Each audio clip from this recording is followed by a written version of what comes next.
In this rich tapestry of basketball heritage, few stories shine as brightly as that of Trevon Bluiett. Born and raised in the basketball-crazed city of Indianapolis, Bluiett's journey from local standout to college star is a testament to talent, determination, and the indomitable spirit of Indiana sports. When we think about culture in Indianapolis, one thing I tell people is like Indianapolis is like a hidden gem. If you've never been here, if you've never heard of the city, you don't really realize all the great things that the city has and has done in the past.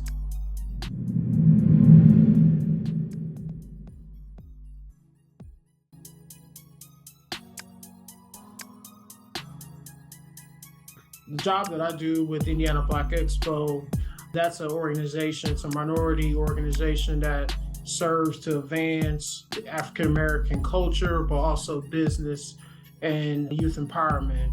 And, one of the things that gravitated me towards working for that organization was its connection to the African American culture here. We were one of the first to create HBCU classics. You see them everywhere now around the country, but Indianapolis was one of the first to introduce HBCU classics. Back in 1984, we held the first Circle City Classic, where actually Jerry Rice played in that game when he was a athlete at Mississippi Valley State. In the past, people know it as Expo Weekend, but Summer Celebration has been an event that's been going on for over 52 years. And during these events, we highlight and bring more exposure to African American culture.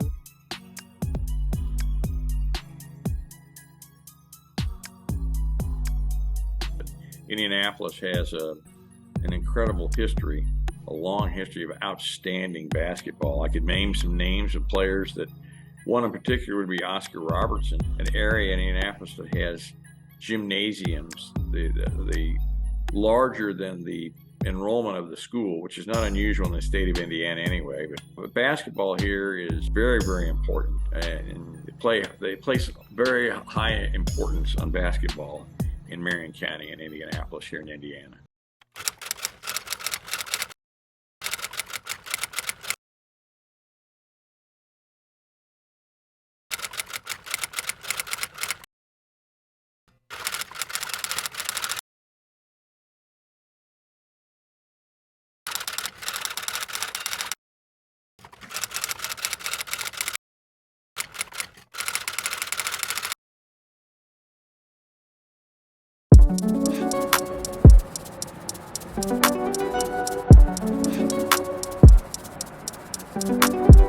Split. Yeah, just different things we did, man, just to simulate the game. Everything was game speed. Okay, I'm Renardo Bluiett, the father of Trevon Bluiett.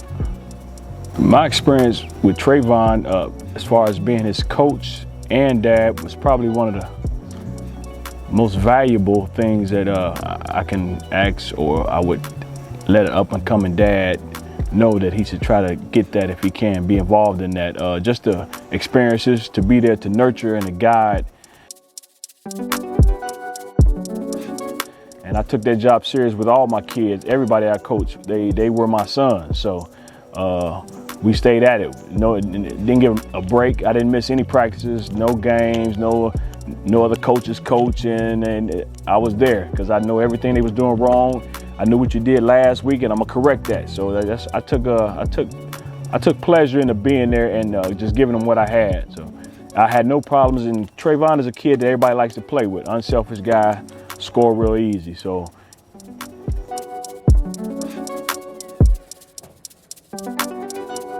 Trevon always loved sports coming up. From 3 years old, he was always stayed busy. He always stayed in the basement, 3, 4, 5. You could hear the ball bouncing. Didn't have to tell him to do much of that. As he got older and I saw that he had a chance, then as a parent, you start putting things in front of him to, encourage him and challenge him. Yeah, it's just like anything else, math, science. You put the work in and you get the rewards. You don't put the work in and you don't get them. So I made sure he was challenged as I seen that he had a passion for it.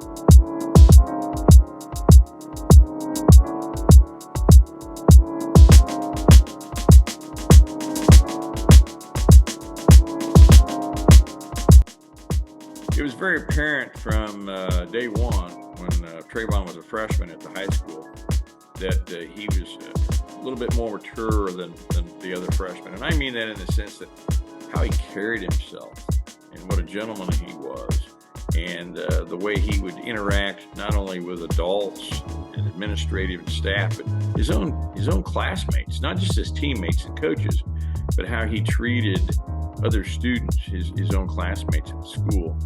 And I noticed that not only as a freshman was he like that, but he was that way throughout his entire high school career. Well, I can go back to my first year of park tutor, and I was actually coaching basketball at the time, and eventually became the athletic director. But I can go back to as far as in the mid-'80s that I can remember some really good players that came through there. Jerry Allen was not only an outstanding football player and went on to play football at Butler, but then went on to play, transferred, and went to Portland State, became an outstanding basketball player at Portland State. In fact, he coached there. Tony Hemphill was an outstanding player. Went and played at Eastern Illinois. Had a very good career there. Fred Scott, a 6'6" swingman who played at Harvard, had a really good career at park tutor, broke the school record scoring, and still owns a lot of rebounding records. For Eric Montross, played park tutor as a freshman, eventually transferred to Lawrence North. Eric played on North Carolina's national championship team back in the early 90s. Played in the NBA for a while now, works for the radio broadcast team and television broadcast team. Then you had some players just average, but then all of a sudden, out of the blue, here comes guys like Yogi Ferrell, who was a teammate of Trevon's, and went on to play at Indiana University and was an outstanding player. Currently played in the NBA. Then Trevon, excellent player. We had a kid, Vitas, and overseas for a while. So park tutors had their share of good talent in basketball, not just Trevon Bluiett, but they had quite a few very good players prior and some afterwards, but no one to the degree that Trevon was in terms of scoring and rebounding and just his overall play. Yogi Ferrell was outstanding, but Trevon was the better overall basketball player.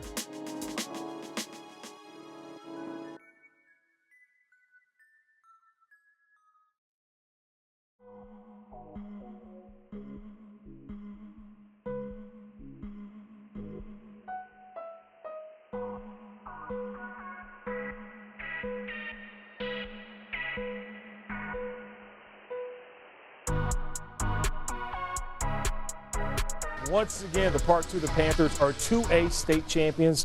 What's just 3 banners, 4 years? That doesn't get any better than that. In the building tonight, we have head coach Kyle Cox, Trevon Bluiett, Sloan Stearman, and Nick Beeson. To be on spring break, you still had a lot of support in the building, didn't you? We did. I mean, I'm very happy to see the Park Tutor contingent following strong. Trevon, take me through the day you had. It seems like if it was a 3, you were pulling it and you were hitting it. What was it like to be in that zone? It was a good feeling. 30-plus points. That's a great feeling. Let's be honest. Yeah, during warm-ups, I felt great. It was a gym that I was familiar with. Playing in there I played there each year, so I was kind of already familiar with that type of gym, and the atmosphere was great, and I was just used to that. And I was just excited to, come out on top for my last game in my high school career.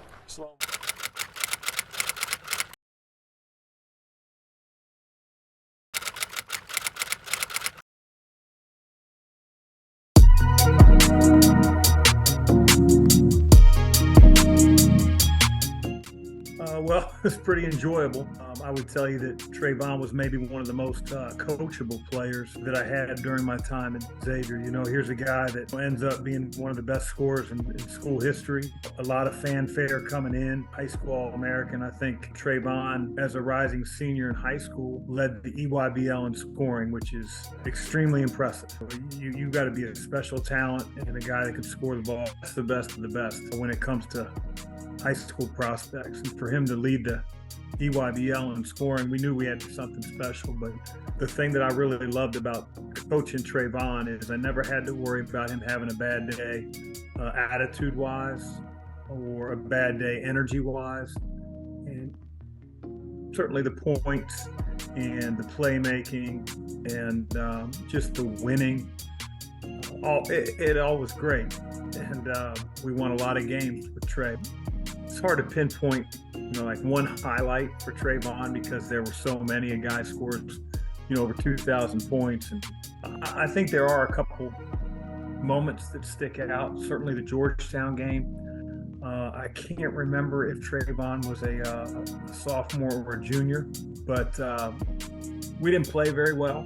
Give Georgetown a lot of credit. They had our number almost the entire game, and we ended up coming back, and I think we're down 4 with about 30 seconds to go or less. Run a play, and Trevon drills a 3, gets fouled, makes the free throw. You don't usually draw up a 4-point play. So for him to be able in that moment to tie the game and eventually see us win, that was an amazing game, amazing moment for Trevon and Xavier.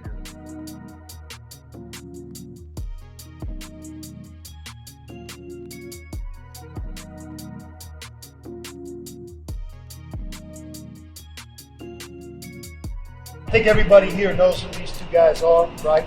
Trevon Bluiett and Victoria Libertas. Two players, same recruiting class, that were about one thing: winning. And they embodied it on and off the court. So wanted to just let you know here and let our team know that you've been inducted and you're the first ballot Hall of Famers since Brian Grant in 1999. We're going to induct both of you guys.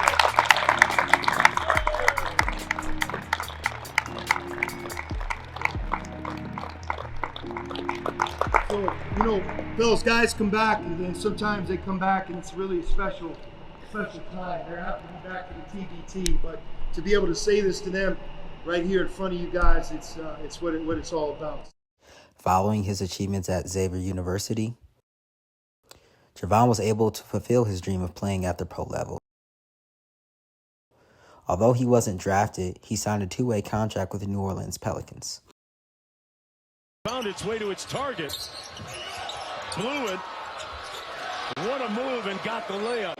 Native of Indianapolis.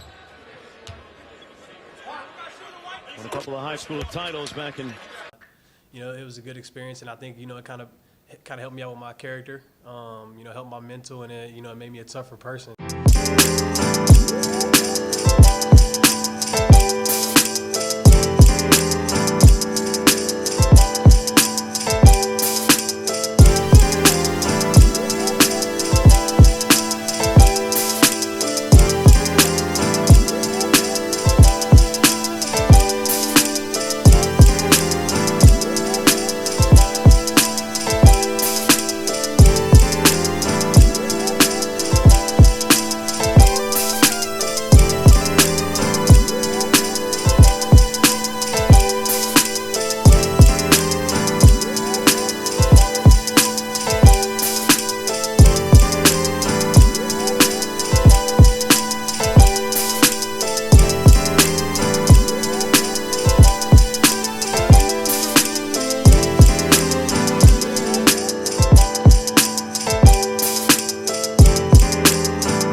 I started playing basketball around 3 years old.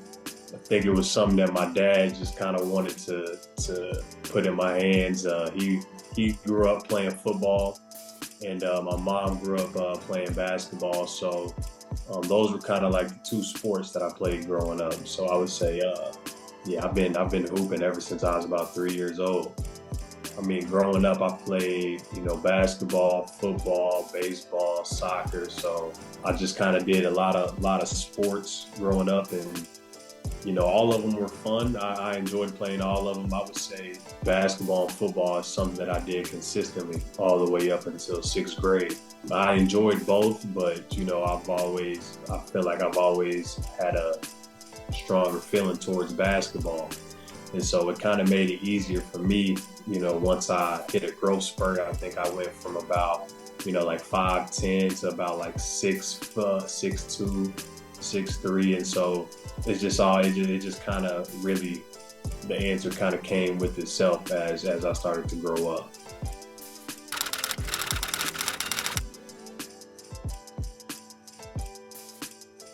Oh man, I mean, it's a dream come true. You know, I think back in the day, my goal was just to make it to the NBA. Now, I didn't know what that looked like. You know, when you're young, you think, oh, I want to make it. I want to be the superstar. I want to do this and that. But, you know, as you get older, you kind of are realistic with yourself in terms of like what role you are going to play in the NBA.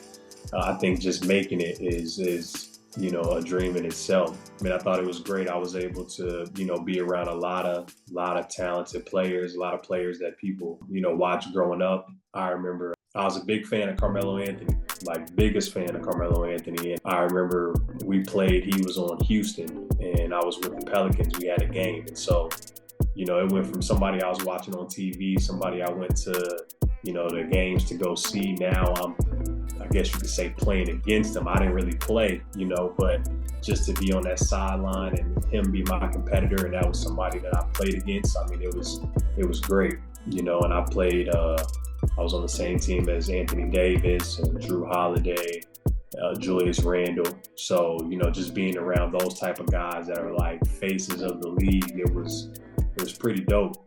I would say what people don't realize about overseas is that experience is just as dope as being in the NBA. You know, for one, the money over there is tax-free. So that's always a plus. But I mean, you just got to think about it. It's like, in a sense, taking a vacation. You know, you're going to see all these countries. I've been to Turkey, Germany, now I'm in Italy.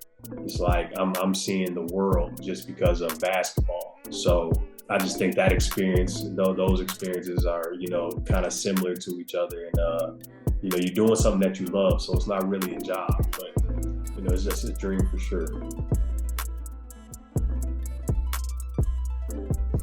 I'd probably say my favorite thing to do at the end of the day is just win. You know, as cliche as that sounds, but, you know, growing up, I've always been kind of like a shooter. So obviously shooting is something that I like, but as I gotten older and I've become, you know, like winning becomes my priority, it's other little things that give you a lot of happiness, I guess you could say. Set my teammates up to score, you know what I'm saying? Throwing nice passes and stuff like that. I mean, those are things I like to do. You know, I like to bring energy. You know, sometimes you kind of need like a dog or somebody to kind of just bring that spark to the team. I like to be one of those guys, you know, because, you know, whether you're having a good game or a bad game, your voice, your energy always travels and it's contagious. So I don't think there's necessarily one thing that I like to do, but I do think that, you know, all those things add up and have the same type of feeling for me. So as long as I can be energetic, as long as I can be that voice, be that dog, junkyard dog, I think that's something that I really enjoy, especially if it comes with bringing some W's to the table.